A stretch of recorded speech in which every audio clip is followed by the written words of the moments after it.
voulons te bénir et te rendre gloire pour ton amour, Seigneur, et tes bontés inépuisables.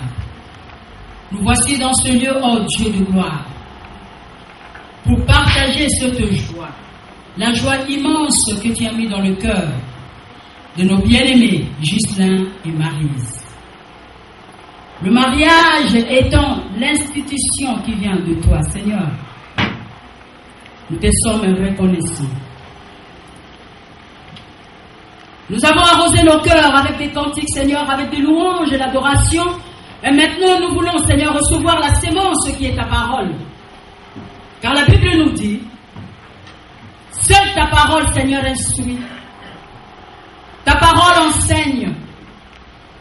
Ta parole éduque. Et ta parole, oh Dieu, est vraiment une nourriture. Car l'homme ne vit pas seulement du pain, mais de toute parole qui sort de la bouche de l'Éternel. Seigneur, nous te recommandons en ce moment, Seigneur, que ton Esprit Saint puisse parler dans chaque cœur ici présent. Que ton Esprit Saint puisse convaincre le cœur, Seigneur, dans ce qui concerne le mariage. Et que les célibataires endurcis puissent recevoir ta grâce et puissent aussi trouver l'âme seule. Nous demandons la multiplication, Seigneur, de cette bénédiction dans la vie de tout un chacun. Je recommande l'homme de Dieu entre tes saintes mains. Parle, Seigneur, ton peuple écoute. Dans le nom de ton Fils Jésus, notre seul Seigneur et Sauveur, que nous t'avons ainsi prié, Père. Amen. 63 à 67. Dieu m'a pour ceux qui ont leur Bible avec nous et ceux qui n'en disposent pas, veuillez suivre attentivement la lecture pour notre édification à tous. Genèse donc au chapitre 24, les deux derniers versets. Je vais commencer à partir du verset 62. Cependant, Isaac était revenu du puits de l'Achaï roi et il habitait dans le pays du Midi. Un soir, et qu'Isaac était sorti pour méditer dans les champs, il leva les yeux et regarda, et voici les chameaux arrivaient. Rebecca leva aussi les yeux, vit Isaac, et descendit de son chameau, et dit au serviteur, qui est cet homme qui vient dans les champs à notre rencontre? Et le serviteur répondit, c'est mon Seigneur. Alors, elle prit son voile et se couvrit, ce qui est le cas également cet après-midi. Le serviteur raconta à Isaac toutes les choses qu'il avait faites. Verset 67, Isaac conduisit Rebecca dans la tente de Sarah, sa mère. Il prit Rebecca qui devint sa femme et il l'aima. Ainsi, dit la parole du Seigneur, fut consolé Isaac après avoir perdu sa mère. Est-il une consolation ou une épreuve? Est-ce que c'est une consolation? La Bible dit que c'est ainsi que Isaac fut consolé. C'est ainsi qu'il fut consolé. Et ça fait déjà pratiquement, je ne peux pas vous dire le nombre de mariages que j'ai déjà bénis. Je pense qu'on doit avoisiner autour de 50 mariages, si je ne me trompe pas. Et depuis pratiquement plus de 20 ans que je le fais. Et au début de cette année, je pense que celui-ci doit être, si ce n'est pas le 8e, c'est le 10e mariage. Vu des mariages se construire et se dissoudre en même temps. J'ai traversé dans mon propre couple, comme j'aime toujours le dire à tout le monde, et je le redis encore, que mon épouse et moi avions rempli toutes les conditions nécessaires et suffisantes pour parvenir à un divorce. Mais si nous ne sommes pas arrivés à ce niveau, c'est parce que ce soit elle, que ce soit moi, chacun de nous est rempli du désir et de la volonté de pouvoir vivre avec l'autre. Et c'est cette volonté qui nous donne la force de pouvoir surmonter nos difficultés. Et je garderai toujours en mémoire les conseils sages qui m'ont été donnés par ma belle-mère. Je me disais autrefois que si vous me voyez aujourd'hui avec votre père, ça fait pratiquement plus de 40 ans que nous sommes ensemble, c'est que notre union est fondée sur deux choses, à savoir la tolérance et le pardon, sans lesquels nous ne serons pas ensemble. Mais j'ai compris aussi que la plupart des problèmes que nous rencontrons dans le mariage proviennent du fait que nous ne comprenons pas exactement la raison pour laquelle Dieu a institué le mariage. Alors, si nous nous posons une question qui a un caractère biblique, il n'y a pas un autre endroit où nous pouvons trouver la solution appropriée à cette question ou la réponse, à savoir la Bible elle-même. Car toute question biblique ne peut trouver sa réponse que dans la Bible elle-même. Pourquoi donc Dieu a-t-il institué le mariage? Et tout le monde s'accorde à reconnaître que le mariage est une institution. Mais quelle est la raison même, la raison d'être de l'existence d'une institution? Une institution sert à organiser la vie dans la société. Et donc le mariage aussi remplit cette condition. Si nous nous posons la question de savoir pourquoi Dieu a-t-il institué le mariage, la Bible répond le plus simplement possible. En nous disant, la Bible dit, il n'est pas bon que l'homme soit seul. Parce que l'homme, c'est un être social. Il ne peut pas vivre dans la solitude. Il est fait pour vivre avec les autres. Or, malheureusement, aujourd'hui, la plupart des mariages se caractérisent par une solitude permanente où le mari et la femme ne voient pas les choses de la même manière et ne parlent pas le même langage. Ce qui fait que dans un foyer, vous trouverez papa et maman, chacun a sa vision et sa pensée, et l'autre fait ce que l'un ne fait pas, et cela conduit le plus souvent justement à briser cet élément qui est très important, à savoir la communication, la communion dans le foyer.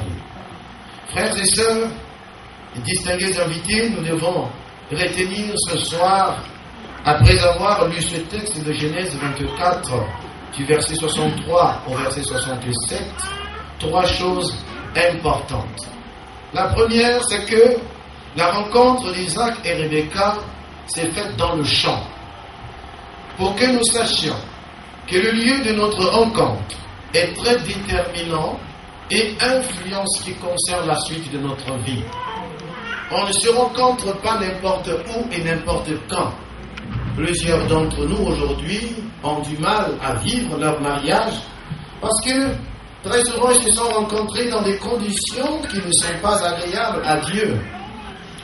Même si les conditions sont celles-là, mais nous devons faire toujours un effort de faire en sorte que ces conditions médiocres qui ont été au début de notre union soient transformées par la puissance de la parole de Dieu, afin de faire en sorte que le Seigneur soit désormais au centre de notre choix et de notre décision. Pour que vous décidez de vous marier, de former une famille, car nos lieux de fréquentation ne reflètent-ils pas notre nature, notre personnalité? Dis-moi qui tu fréquentes et je te dirai qui tu es.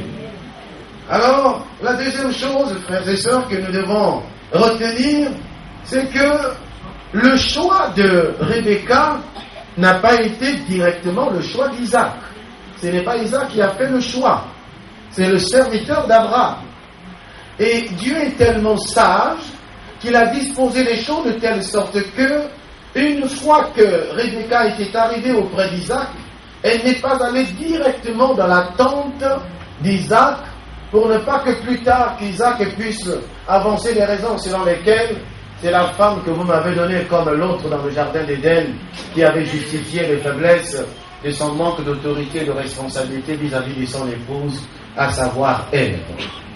Donc, quand il prend Rebecca, Isaac, la Bible dit qu'il introduit d'abord Rebecca dans la tente de Sarah. La tente de Sarah, ici, symbolise toute la formation nécessaire qu'une femme doit avoir avant d'intégrer un foyer pour modeler son caractère et rendre son caractère semblable à celui de son époux, car les deux deviendront une seule chair. On ne peut pas devenir une seule chair immédiatement par l'acte du mariage, mais on le devient par les expériences par les efforts que l'un et l'autre doivent se faire afin de pouvoir ajuster leur caractère pour devenir un seul caractère, une même personne. Si nous ne pouvons pas le faire, alors, bien aimés, ce sont les réalités extérieures qui le feront à notre place. Or, l'homme n'est pas appelé à subir ce qui vient de l'extérieur, il est plutôt au contraire appelé à influencer ce qui vient de l'extérieur. Ce n'est pas l'environnement qui doit faire de nous ce que nous devons être, mais c'est à nous de faire de notre environnement ce que nous voulons qu'il soit. Amen. Que notre foyer donc ne soit pas influencé. On ne se marie pas uniquement pour satisfaire ou soulager ses instincts primitifs, mais on se marie pour pouvoir devenir collaborateur, c'est-à-dire pour réaliser ensemble des projets. Car c'est le fait d'avoir une même vision, c'est le fait d'avoir un même langage qui nous amène à avoir la communication dans le foyer. Car comment voulez-vous que deux personnes qui ne voient pas la vie de la même manière puissent avoir une communication dans leur foyer? C'est pourquoi Dieu dit, je ferai une aide semblable. Semblable dans la pensée et non dans la contradiction pour avoir dans son foyer un opposant ou une opposante pour se transformer dans une espèce de mouvance présidentielle, et de l'autre côté nous avons des oppositions. Ensemble ces idées et de réaliser les projets. Mais les projets de qui? Les projets de celui qui effectivement, qui à un moment donné a compris qu'il n'est pas bon qu'il soit seul. C'est pourquoi la Bible dit que deux personnes ne peuvent pas marcher ensemble sans se convenir. La marche en communauté ou dans un foyer exige que l'on puisse se convenir et définir les règles de cette marche. Si vous choisissez la parole de Dieu, elle influencera votre marche. C'est votre mariage et qu'il vous accompagne dans cette expérience. Donc que toi, Maryse, que tu comprennes que la tante de Sarah, c'est quoi exactement? Mais c'est tout l'enseignement qu'une jeune fille doit avoir. C'est pourquoi dans le livre de Saint Pierre, il est dit, à vous jeunes filles, revêtez-vous des sentiments de modestie. Ayez le caractère. J'essaie de paraphraser Saint Pierre. Je ne dis pas exactement ce que Pierre a dit, mais j'essaie de le paraphraser pour dire que c'est le caractère de la femme qui transforme la personnalité du mari. Et en même temps, je voudrais dire ici également que le mari aussi doit aussi comprendre, parce que la Bible dit que l'homme doit aimer la femme et la femme doit être soumise. Car si une femme a en face d'elle un homme qui ne l'aime pas, à partir de cet instant, cette femme ne disposera pas de toutes les capacités nécessaires de la transformation de son caractère et de sa mentalité. D'où l'amour de l'homme doit être nécessaire pour impacter la nature de la femme. C'est pourquoi la Bible dit que l'homme aime envers son mari est fondé sur l'amour que l'on reçoit de la part de ce dernier. Et également, ce qu'il ne faut pas oublier aussi, c'est que la soumission d'une femme entretient aussi l'amour que l'homme donne. Car comment voulez-vous continuer d'aimer une rebelle? On peut aimer qu'une personne qui vous est soumise et qui vous écoute. Amen. Frères et sœurs, si je devrais vraiment poursuivre pour conclure, je devrais derrière le temps. Alléluia. Amen. Sarah, beaucoup de jeunes filles rentrent dans le mariage sans rentrer d'abord dans cette tente. C'est le secret de la réussite du mariage de Rebecca, qui est considéré dans la parole de Dieu comme le mariage le plus parfait qui soit. Pour cela, vous pourrez le lire dans 1 Pierre au chapitre 3, versets 1 à 6 en ce qui concerne la femme, et dans 1 Pierre au chapitre 3, verset 7 pour ce qui est de l'homme. Troisième chose enfin que nous devons retenir, c'est l'amour. Fondement inébranlable de toute relation capable de résister dans le temps et dans l'espace à toute épreuve et de maintenir dans une stabilité dirigée vers l'objectif pour lequel cet amour existe, car il n'y a pas d'amour sans raison. L'amour existe pour une raison bien particulière.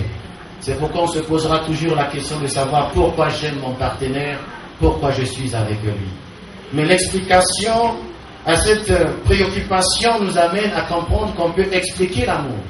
Or, en réalité, on ne peut pas l'expliquer parce qu'on ne peut pas le saisir, non plus le définir. C'est pourquoi l'amour, le vrai, se traduit par les actes et non par les paroles. Et c'est à travers les actes que l'on reconnaît si vous aimez et si vous n'aimez pas. Donc que vos actes soient des actes d'amour, des actes qui expriment le fondement de votre cœur. Le véritable amour se mesure dans les actes et non dans les paroles, et dans sa capacité à faire face aux tempêtes, et non de trouver dans les circonstances difficiles de la vie tous les prétextes nécessaires d'un divorce, car l'amour pardonne tout, selon 1 Corinthiens chapitre 13, verset 4 à 8. On n'aime pas quelqu'un par rapport à ses qualités, on l'aime par rapport à ses défauts. Donc justifier son divorce parce que l'autre a des défauts, cela veut dire que vous ne l'avez jamais aimé. Au contraire, c'est à travers les défauts de l'autre que l'on mesure la capacité de votre amour pour lui. Oh, bien-aimé, que Dieu nous aide dans sa grâce. Alléluia. C'est dans la souffrance et dans les moments difficiles que se révèle le véritable amour. Mais tous ici, nous savons que ce n'est pas dans la nature de l'homme que nous pouvons trouver un tel amour, car l'homme change au gré des événements. Pour vivre donc cet amour qui ne change pas, quelles que soient les circonstances et les temps, il y a une seule personne pour le faire à notre place, à savoir Jésus-Christ. Invitons donc le Christ au centre de notre foyer, de notre maison. C'est ainsi que nous allons faire de notre maison, notre foyer, un sujet d'amour et de bonheur. Que le Christ donc habite pleinement dans votre maison. En conclusion, la Bible dit, c'est ainsi qu'Isaac fut consolé. Que votre mariage soit une consolation et non une épreuve. Le mariage n'est pas une école. Le mariage est l'aboutissement de la formation pour entrer véritablement dans la joie et le bonheur que l'on n'a pas pu obtenir ailleurs. Si vous ne pouvez pas donner à chacun ce bonheur-là, cela veut dire que vous avez raté votre mariage. Que votre mariage soit béni au nom de notre Seigneur Jésus-Christ. Amen.